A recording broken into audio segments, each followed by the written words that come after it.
So, my past videos have all been about artists that have come from the BMS scene. That is where the majority of rhythm game music seems to come from, after all. But what about the artists that haven't come from this category? This time we're taking a little break from all the BMS contests and such to explore this, because it just so happens that one of the most requested artists at the moment fits this description. He's one of the biggest names when it comes to J-core, in particular being at the top of the high-tech genre, some form of psychedelic trance. Let's talk about lapix. Welcome to the history of rhythm game artists.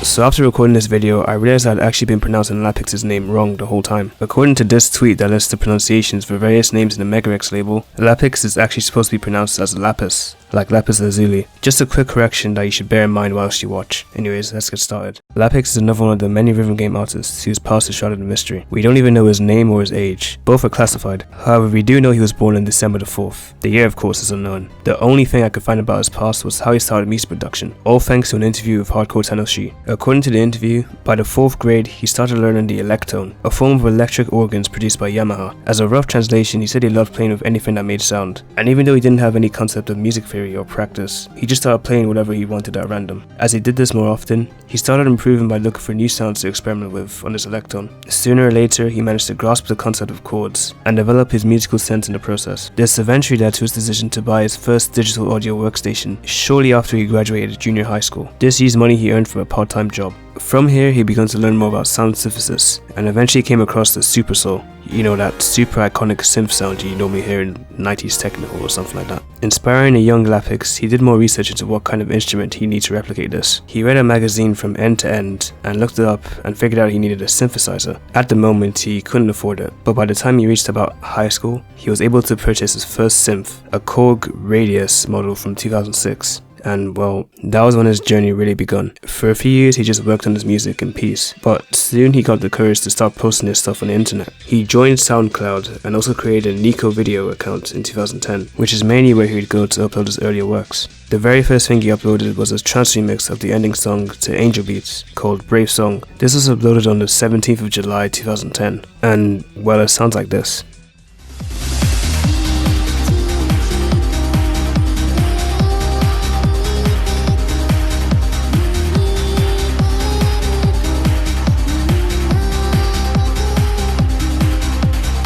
This is actually a pretty high barrier of entry for someone who'd only been making music for a few years. The synths and bass line go really well with the vocals, and it's altogether a really uplifting experience compared to the original song. I mean, there's nothing special about it, but it caught me off guard to see that his supposed first song was this high quality, and it was a decent showing of Lapix's early potential. My expectations for his next song was raised pretty high as a result, and it not only met that, but completely exceeded it. But first we have to clear a misunderstanding. So you know how the previous song should have been his first song? Turns out it wasn't. The next song he would upload is actually the one to take that title, going simply by the name Attractive. Lapix had been working on this song for a few years on and off before uploading it, and he confirms all of this in the description of the video, which reads, "Hello, my name is Lapix, and this is the first time I've uploaded a Hatsune Miku song. This is my first song. I've been working on this for a few years now, and I'm very happy with the results." And he talks a bit about his Mickey blowing up in his computer, and an encyclopedia article, and he ends with, "Thank you very much. I'm still inexperienced, but I'll do my best." It also says on his playlist page that this is his version work, just for that extra bit of confirmation. As for the song itself, surprisingly enough, this was a Vocaloid track, and a very catchy one at that.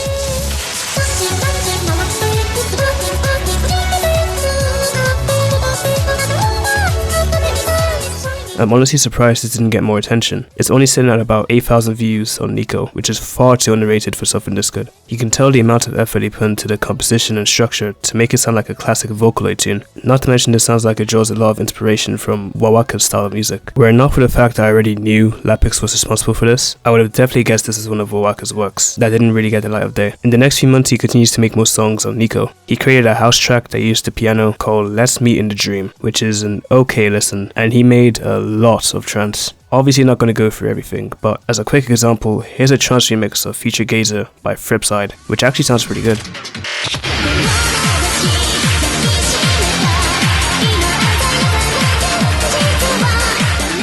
A couple more songs after this, we get to the first time Lapix's music becomes a part of some musical project. This instance was with the Together to You Hands Up original mix.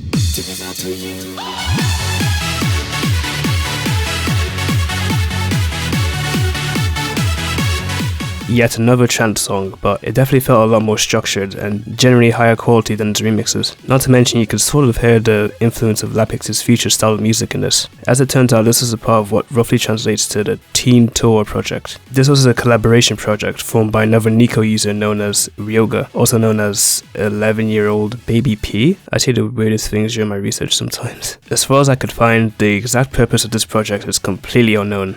I guess it was just a fun little way to bring together some smaller artists from the Nico community to create a pack of songs and showcase their talent, and Lapix 100% delivered on this, with this being one of the first songs he used his synthesizer in to create a surprisingly catchy melody, yet again. Also really like some of the voice samples used to enhance the song's atmosphere. It just feels like everything is layered together really well, and the song flows extremely naturally for someone who's just started taking music seriously. The only thing I could say about this song is that it does drag on a bit, being just shy of 6 minutes, but it's a trance song, so that is to be somewhat expected. Now remember how I said you can hear the influence of Lapix's future style of music? Well, this becomes even more apparent with the next song, released in January of 2011. This was another trance remix. The reason I say it like that is because of this Reflexia B&D remix. It starts off as your normal trance song remix, and then transitions into this.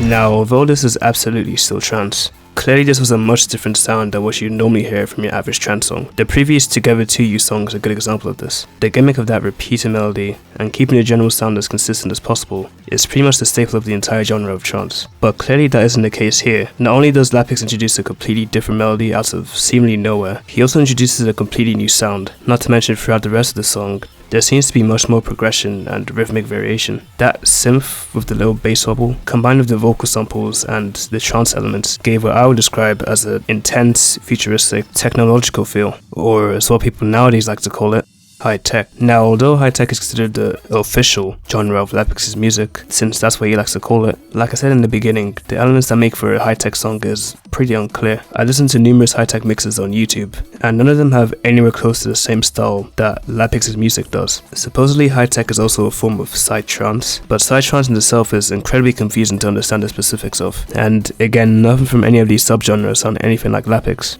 So with that, I think that Lapix's style of music is definitely a more intense subgenre of high tech, if anything, that focuses a lot more on sound experimentation and rhythmic variation. What I will say for certain though is that in the Hardcore 10OC interview I showed earlier, Lapix actually talks about his inspiration for this completely new high tech style. To directly quote a rough translation of what he says, "It all started when I suddenly heard the Israeli artist Mystical Complex's Hitech on SoundCloud. Psychedelic trance similar to Hitech had been released in the past, but as EDM has become more popular in recent years, the intensity of the psychedelic sound has increased, and the music created by him has ignited the fire even more. When I heard Hitech, I was hooked right away, and I thought, let's crush this in my own way and bring it to Japan. That was the first thing I did." Some of his most popular songs are Impact and Kill Them All Part 2. Impact.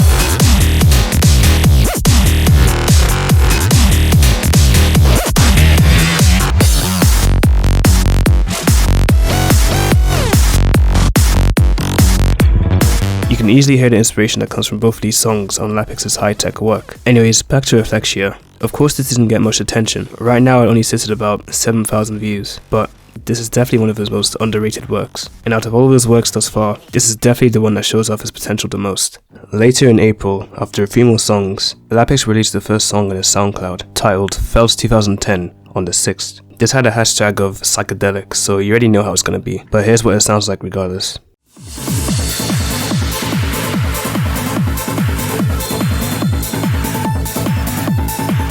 To be honest, I think even out of all of his usual early trance stuff, this is definitely one of his weaker works. It just didn't feel as strong as things such as Together To You, but it did get really fun towards the end. One thing that was a bit weird was that when the song did end, this same sequence would repeat for almost a full minute.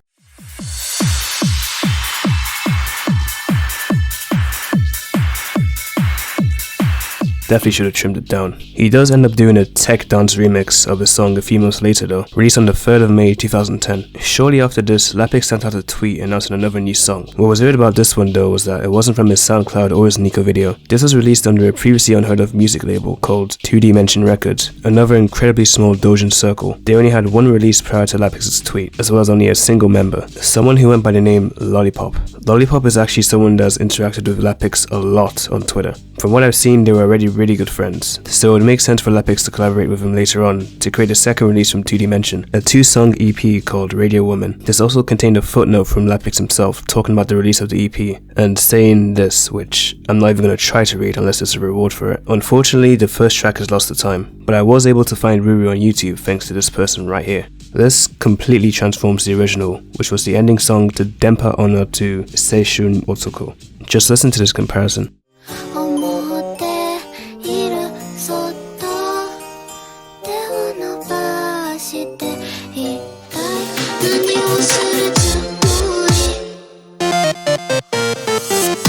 Lapix got pretty creative with the development of the song again, creating another potential high-tech section right around here.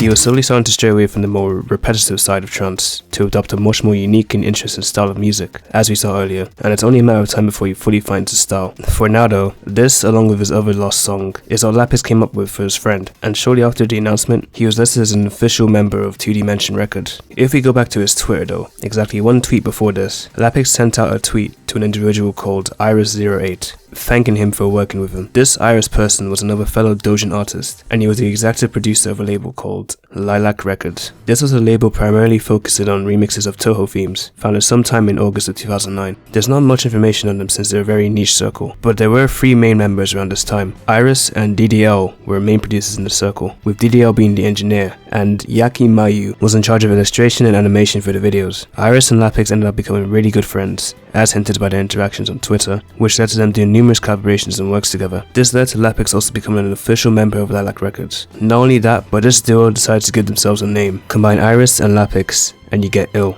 I believe the first time this name comes up is in August 2011, with the release of the Naughty Eyes album. There are numerous tracks here made by Ill, but only a few of these stood the test of time. The highest quality example was this song, made as a trance remix to Yamame's theme from Touhou 11, 3W Trap.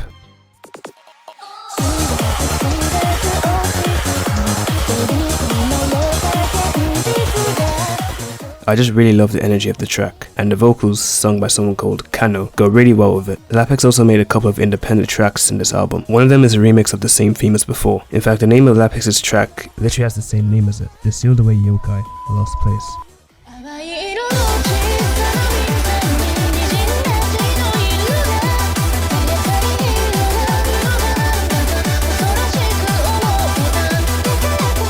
Well damn, I normally don't expect much from Touhou remixes, but this is honestly really fun to listen to, and it blew my expectations out of the water. Again, you can't deny, Lapix has really found his stride when it comes to harmony. The vocals, sung by Wu-chan, are incredible too. At this point, I feel like I should mention that this, along with everything else I've mentioned so far, should be in the sources in the description. We seriously need to give this stuff more views. They're far too underrated to let pass. Anyways, Lapix continued his activities in Lilac Records, participating in all of these albums throughout 2012. He also continued to post on the SoundCloud, uploading 2 tracks in 2012, 0805 and Shake Your Beats. 0805 is a super hype UK dance track, and Shake Your Beats is an electro track that reminds me of some of the old school Monster Cat uploads. All of this was well and good, but it felt like Lapix hadn't really left much of a mark yet. Everything I've shown you so far has gone far under the radar, and well, even though he obviously had some banging stuff, at this point it felt like he would end up fading into obscurity, like many of his fellow Doujin artists. That'll change in 2013 though. See, a couple years prior, in 2011, a brand new rhythm game was starting to make some serious waves in Japan. The first edition of the beloved Voltex series, a Voltex Booth, was released, and with its uniquely designed gameplay that's both incredibly fun and has a high skill ceiling, it was no surprise that this would soon grow to be one of the most popular rhythm games of all time. The gameplay wasn't the only reason though. A large part of the credit also goes to the music choices. Voltex has many styles of music in it, but they all fall under a few categories, the main one being hardcore. Most of the songs have this super electronic feel to it, so that it matches with the gameplay, specifically the turning of the knobs to really immerse the player. But Konami,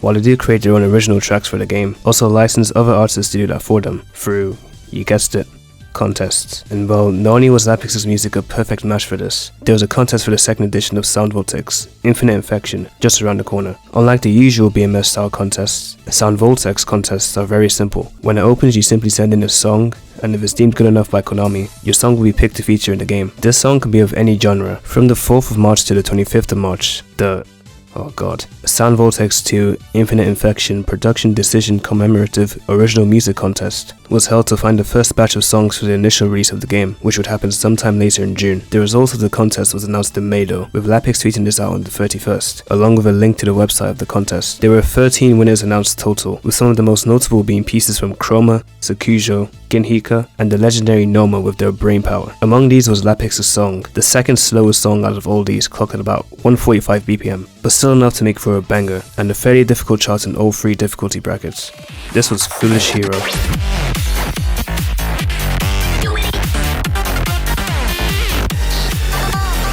So I guess over the last 2 years there's been some major improvement. This is lapix's fully realized high-tech style, a combination of trance and an assortment of different sounds from other genres. When it comes to music like this, it's pretty hard to describe exactly what's going on, but it's pretty easy to say the feeling that comes from listening to it. Satisfaction. Like, if one of those oddly satisfying videos were a type of music, this would probably be it. The way all these sounds flow together on top of the trance-style percussion to create all these different rhythms and melodies is incredibly fulfilling to listen to, and this is enhanced even further if you play any of the Sound Voltex charts for it. Not to mention the song ends with this section.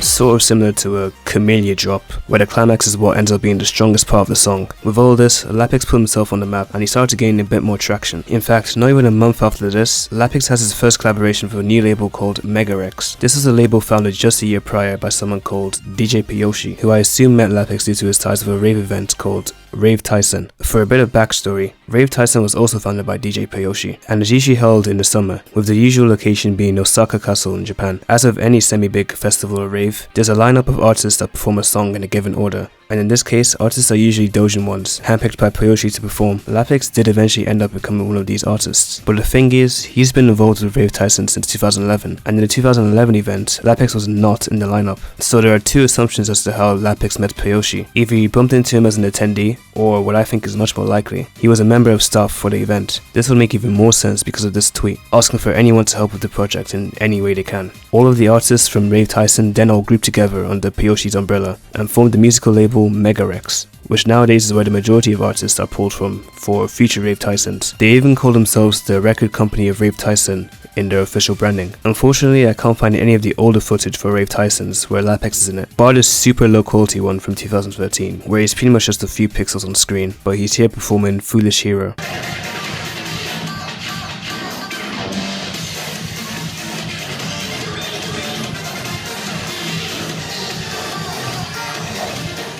The next closest thing we have to this are the Rave Tyson compilations, the collage of songs performed during the event. The earliest one is the 2012 one, which actually features another DJ Piyoshi and lapix collab called Kokoro.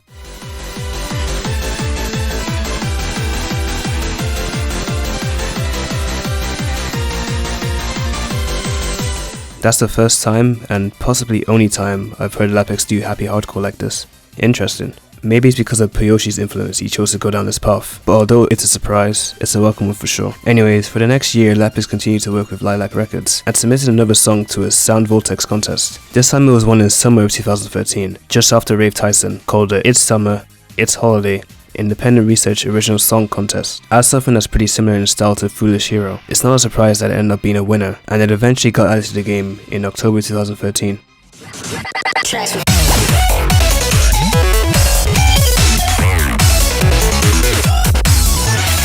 Now lapix had 2 songs in Sound Voltex, and from here, he's slowly begun to become a fan favourite of the series. Fast forward about a year and a half, to the New Year's Eve of 2014. Around this time is when the biggest doujin distribution event takes place, the Comiket Fair. This is pretty much where you can go set up shop as a doujin creator and market your works to attendees, which by the way could be in excess of nearly 200,000 people in a single day. Megarex saw this as a great opportunity to time the release of lapix's first ever album on the day of the fair, Beyond the Limits. You can see here the pictures lapix took that showcase physical copies for 1,000 yen, and it looks like he's selling some of the Rave Tyson compilation albums for a little more. Beyond the Limits as an album is about what you'd expect from lapix. It's pretty much exclusively high-tech, so some of you may be thinking the album seems like it could be kind of repetitive, but surprisingly it wasn't. Granted, there are still many similarities in the sounds used between each song, but there's enough of a difference in the leads used to give some variance and retain interest. For example, there's obviously your classic synth lead in Hitech Ninja,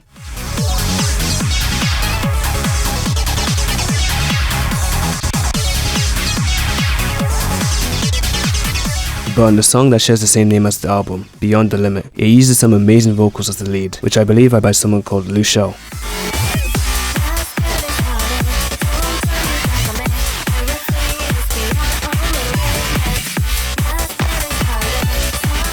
Hell, somehow Lapix managed to combine funk with ultra fast high tech to create Ultra Function, my personal favorite of the entire album.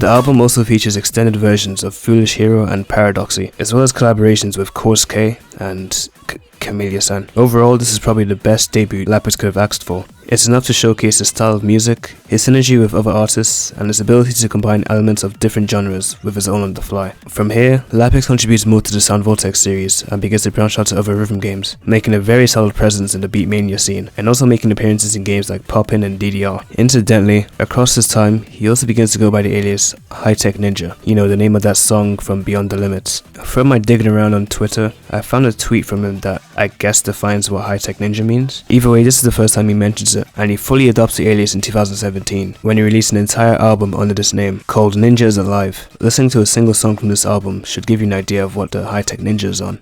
Here's Hit Hit Hit, a collaboration with Cranky.